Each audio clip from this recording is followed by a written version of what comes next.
There comes a moment in every life when the world falls silent. Not because nothing is happening, but because everything suddenly becomes possible. You stand at the edge of an open road with no signs, no instructions, no voices telling you where to go. Your chest tightens, not from fear of being trapped, but from the unbearable realization that no one is stopping you. The door is open, the future is unclaimed, and the freedom you once begged for now feels like a cliff you never asked to stand on. We are taught to believe that freedom is the highest human ideal. We dream of choices, options, and possibilities. We assume that certainty suffocates us and that liberation will finally let us breathe. But there is a strange, unsettling truth that most people never admit. Sometimes the cage feels safer than the sky, because once no one is holding the keys, the responsibility of choosing becomes yours alone. Kierkegaard once wrote, "Anxiety is the dizziness of freedom," and there is a quiet terror hidden in those words. It is the feeling that rises not when you are trapped, but when nothing prevents you from stepping into a life you don't yet know how to live. That dizziness isn't weakness. It is the spiritual vertigo that comes from standing before infinite possibility. Think of the moments that should have felt liberating but instead left you paralyzed.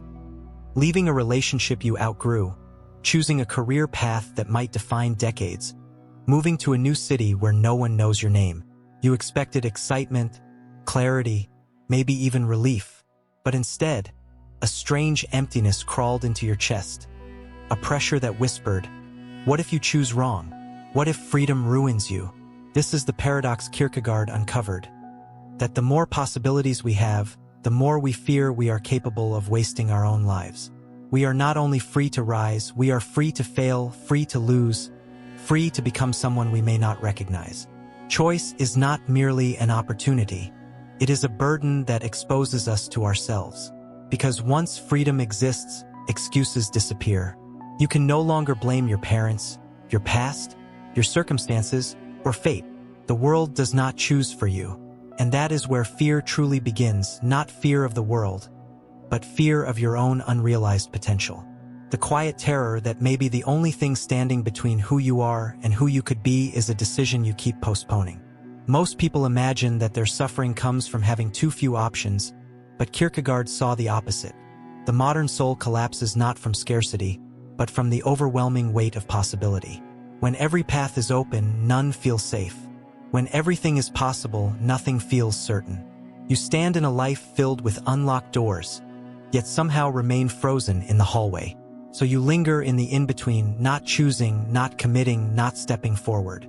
You distract yourself with noise, with movement that leads nowhere, because stillness forces you to feel the truth.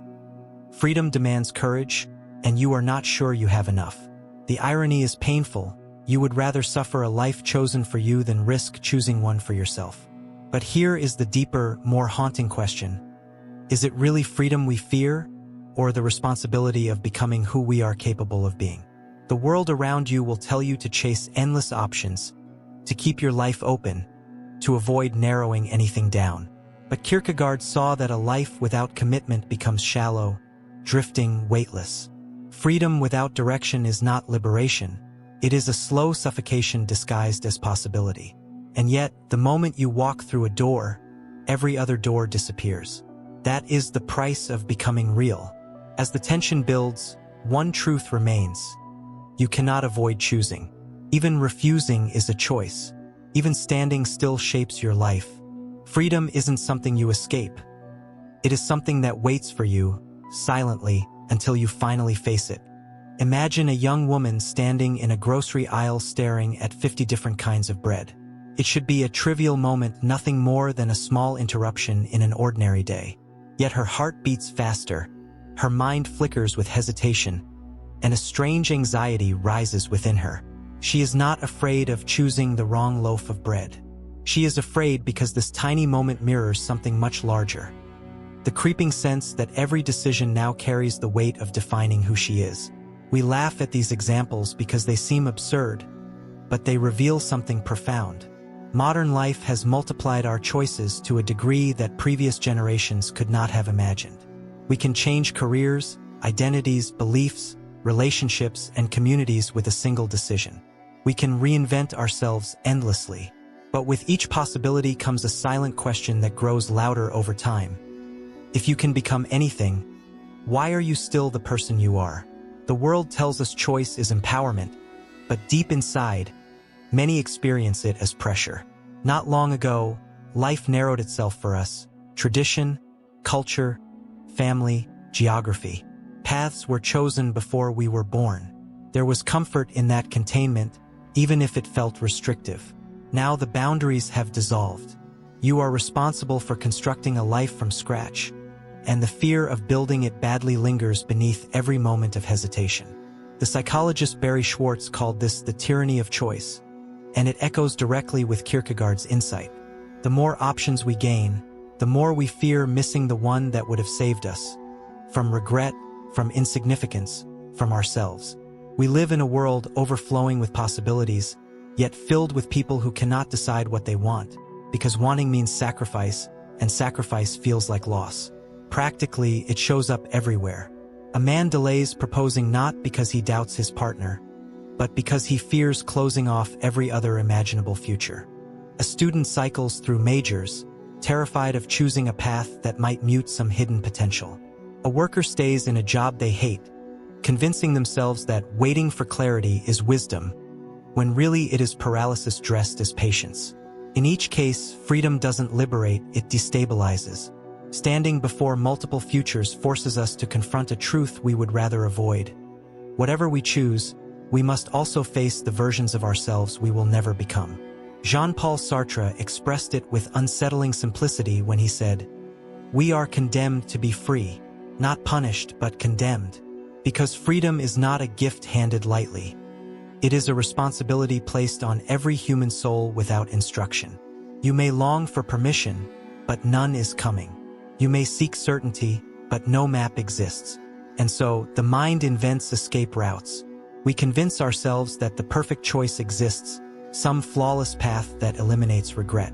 We postpone decisions in pursuit of more information, more signs, more guarantees. We scroll through endless possibilities, jobs, homes, partners, philosophies, believing that abundance will give us clarity, when in truth, abundance amplifies doubt. This is why modern life feels restless. Not because we are lost, but because we refuse to commit to a direction. We want freedom without consequences, identity without limitation, fulfillment without sacrifice. But every real path requires closing every other one. There is also a darker contrast. Some people crave authority, structure, or even control, not because they lack ambition, but because constraint feels like relief. When someone else decides, you are protected from regret. You may suffer, but you are not responsible. This is why individuals leave decisions to parents, partners, institutions, or fate. It is easier to resent a life imposed than to risk choosing one that disappoints us. Kierkegaard understood that avoiding choice is not neutrality, it is surrender. When you refuse to decide, life decides for you. Drift replaces direction. Time becomes a silent sculptor, shaping a future you never consciously chose. Yet the tension remains unresolved. If limitless freedom overwhelms us, but constraint suffocates us, where do we turn? How do we live when both paths, too many choices and too few, leave us uneasy? There is a turning point ahead, but it demands something most people never attempt. Facing the self not as a collection of possibilities, but as something that must be chosen into existence. There comes a moment when the weight of possibility becomes unbearable. Not because the world has demanded too much from you, but because you finally realize that no amount of waiting will deliver the certainty you crave. You can stand at the crossroads for years, staring at the horizon, hoping that clarity will strike like lightning. But the universe remains silent. Nothing changes until you move. This is the turning point Kierkegaard devoted his life to understanding. The shift from being a spectator of your own existence to becoming its author. He believed that a self is not something we discover, it is something we create through commitment. You are not a hidden truth waiting to be uncovered. You are a becoming shaped by the choices you dare to make. Anxiety, which once felt like an enemy, begins to reveal a different face. It is no longer a warning signal telling you to retreat. It becomes a teacher. The dizziness you feel at the edge of possibility is the proof that you are awake, that your life is not predetermined, that something is still open in you. Carl Jung once wrote, "The greatest fear is to accept oneself completely, and it is in this acceptance that the real transformation begins, because the fear at its core is not about choosing a job, a partner, or a path. It is about choosing yourself, not the fantasy of who you might be someday, but the flawed, uncertain, unfinished person who exists right now." Most people try to escape this moment by searching for guarantees. They believe that if they think hard enough, analyze long enough, or gather enough information, the right choice will eventually reveal itself. But Kierkegaard argued that rational certainty is impossible when it comes to living. Life is not solved, it is lived, and the act of choosing always contains a leap. He called it the leap of faith, not in a religious sense alone, but as a universal truth of human existence. The leap means stepping forward without proof, committing without knowing how it will turn out, choosing without eliminating doubt. It is the courage to move even while trembling. Imagine someone who has spent years waiting to feel ready, to write the book they dream about, to leave the relationship that has quietly died, to pursue the passion that keeps resurfacing like a pulse beneath their daily routine. They believe readiness will arrive as calm certainty. But readiness is a myth. No one becomes prepared by waiting. They become prepared by acting. And in action, something unexpected happens. The world, which once felt overwhelming, begins to narrow into focus. Not because it has changed, but because you have. Commitment does not shrink your life, it gives it depth. When you choose one direction fully, meaning begins to grow around it. What once felt like confinement reveals itself as grounding. But the transformation is internal before it is external. The noise inside you quiets. The endless what-ifs lose their power. A strange peace emerges, not the peace of safety, but the peace of alignment. You stop running from yourself. This is why the breakthrough is not dramatic. It is subtle, almost unnoticeable from the outside. Someone may look exactly the same, but internally a boundary has shifted. They are no longer waiting for life to decide. They have stepped into authorship. Kierkegaard believed that the self is born in this moment. Not in comfort, not in certainty, but in the trembling act of choosing with no guarantee. It is the moment when freedom stops being a threat and becomes a calling. Still, the journey is not finished. Every leap carries consequences. Every commitment creates loss. And while the transformation brings clarity, it does not erase the paradox. It deepens it. Because now you must live with the choices you've made and the life that unfolds from them. Ahead lies the emotional shape of that responsibility, the place where freedom meets belonging, where sacrifice becomes meaning, and where choosing becomes a form of love rather than fear. There is a quiet moment that arrives after the leap, after the trembling decision is made, after the world does not collapse, after the silence settles. It is not triumph, not exhilaration, but a softer, deeper realization. The fear did not disappear, yet it no longer controls you. What once felt like a vast and suffocating openness begins to take shape. The infinite no longer threatens you, because you have chosen one small corner of it and called it yours. This is where freedom changes its nature. At first, freedom feels like escape, the lifting of boundaries, the loosening of expectations, the intoxicating sense that nothing can hold you. But escape is not a destination. Eventually, the thrill fades, and you are left with the hollow truth that running from limits is not the same as living with purpose. For a life to matter, it needs structure, roots, direction, something that gives weight to your existence. Viktor Frankl once observed that those who have a why to live can bear almost any how. And it is in that why that the meaning of freedom begins to transform. True freedom is not the absence of restriction. It is the presence of something worth committing to. When you choose a path, you are not imprisoning yourself. You are giving your life a center strong enough to hold you. Suddenly, sacrifice no longer feels like loss. It becomes a form of devotion. You give up endless possibility so that something real can exist. The job you choose means turning away from every job you didn't. The relationship you enter means releasing the fantasy of every other life you could have lived. But instead of shrinking, your world deepens. The the choice becomes soil, and meaning grows only where roots take hold. Most people never experience this transformation because they confuse limitation with confinement. They assume that freedom means keeping every option open, remaining undefined, untouched, uncommitted. But openness is not the same as aliveness. A life without shape is not free, it is formless. Consider two people standing at the ocean's edge. One refuses to enter because stepping into the water means surrendering the shore. The other walks in, knowing the waves will take something from them: comfort, certainty, stability. But the sea offers something back that the sand never will: immersion, experience, depth. Freedom is not found in watching the water. It is found in entering it. Yet even here, the paradox remains. Choosing one life means grieving the ones that will never be lived. And grief does not signal a mistake. It signals that you are finally alive enough to care. Regret is not the enemy. It is the shadow cast by meaning. Only someone who has chosen deeply can mourn the paths left behind. There is also an unexpected tenderness that enters the human heart at this stage. You begin to see that everyone around you is carrying the invisible weight of their own choices. The ones made, the ones avoided, the ones they still fear to face. Judgment softens. You stop resenting those who committed to their lives, and you stop envying those who drift through theirs. You understand that every person is wrestling with the same silent battle: the longing for freedom and the longing for belonging. And gradually, the inner landscape shifts. The world no longer feels like a test you must pass. It becomes a dialogue. Instead of asking, "What if I choose wrong?" you begin to ask, "What can grow from what I've chosen?" Freedom stops demanding certainty. It asks only for presence. This is the emotional resolution Kierkegaard hinted at: not a life without anxiety, but a life where anxiety becomes the doorway to meaning rather than the barrier to it.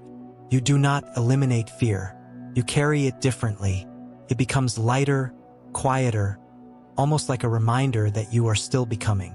But even here, one final tension remains unresolved: the paradox that shaped the entire journey. That freedom is both the heaviest burden and the most profound gift. To understand that fully, we must enter the last and most haunting truth about choice, the one that lingers long after the decision is made.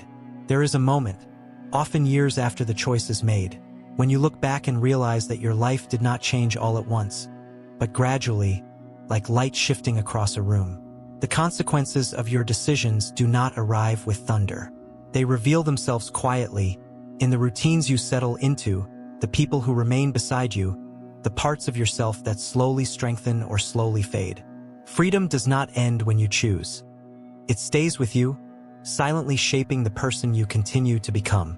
Kierkegaard believed that choosing is not a single act, but an ongoing devotion. You do not commit once. You commit again and again, sometimes without even noticing. The life you are living today is not the result of one monumental decision, but the accumulation of small, repeated choices: what you return to, what you avoid, what you are willing to face each morning. Freedom does not disappear after the leap. It becomes the rhythm of responsibility. This realization can feel overwhelming because it exposes a truth most people spend their lives avoiding. There is no final version of yourself. You will never arrive at a moment where everything is settled, where identity is complete, where choice no longer matters. Every day asks you again: will you live deliberately, or will you drift? Rollo May once wrote, "The opposite of courage in our society is not cowardice, it is conformity. And conformity does not appear as dramatic surrender, it appears as slow erosion. It is the quiet decision to stop choosing, to live by momentum instead of intention, to remain loyal to patterns that no longer fit simply because they feel familiar." People imagine that losing themselves would be a violent event, but more often it happens gently, through the choices they stop making. Yet there is another side to this truth, one that carries both comfort and weight. If the self is never finished, then regret is never final. The life you did not choose still casts a shadow, but it does not imprison you. Even the paths you abandoned have taught you something about who you are. Freedom continues not as infinite possibility, but as the ability to respond to the present with honesty. There comes a quiet maturity in recognizing that no choice delivers perfection. Every life contains absence. Every commitment carries sacrifice. But meaning is not found in eliminating loss. It is found in embracing the cost of becoming real. You begin to understand that the goal was never to avoid the fear that accompanies freedom, but to grow strong enough to carry it. And something else shifts: your relationship to time. When you are young, freedom feels endless, like an open horizon that stretches beyond sight. But as the years pass, the horizon moves closer. You begin to understand that a finite life is not a prison. It is what gives each decision weight. Without limits, nothing matters. Mortality is what turns choice into meaning. You choose precisely because you cannot choose forever. This is where the journey returns to its beginning. The freedom that once terrified you becomes the very thing that allows your life to hold depth. You stop searching for the perfect path and start shaping the one you have entered. You stop asking who you might become and start inhabiting who you already are. Freedom is no longer the threat of infinite possibility. It is the quiet power of presence. And in that stillness, a final truth emerges. No one can live your life for you. Not destiny, not circumstance, not fear. The burden and the beauty are the same, that you are responsible for becoming yourself. And in the end, the only unbearable freedom is the one you never use.